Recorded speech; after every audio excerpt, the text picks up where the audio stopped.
মাইজবান্ডার হলো জাহান্নামের কাউন্টার। হায় আফসোস, আমরা এতদিন বুঝতে ভুল করেছি। বিস্তারিত শুনুন। মাইজবান্ডার নাকি জাহান্নামের কাউন্টার, নাউজুবিল্লাহ বলেন।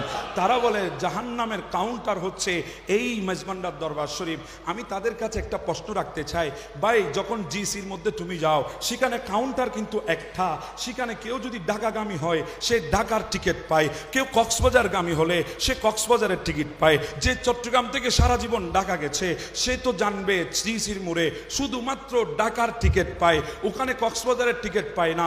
এটা তার ভুল ধারণা, এটা তার ভুল চেতনা, এটা তার ভুল জানা, কারণ সে তো সারা জীবন ঢাকা গিয়েছে, কক্সবাজারের দিকে সে যায় নাই, সেজন্য সে কাউন্টারে গিয়ে জানে ঢাকার টিকিট পাওয়া যায়, ওখানে যে কক্সবাজারের টিকিটও পাওয়া যায় এটা সে জানে না। ঠিক তদরূপ এই মাইজবান্ডার, তুমি যেটা বলেছো ঠিক বলেছো, এটা জাহান্নামের কাউন্টার। কাউন্টার কিন্তু একটা, এখানে যারা বিদ্বেষ রাখবে এখান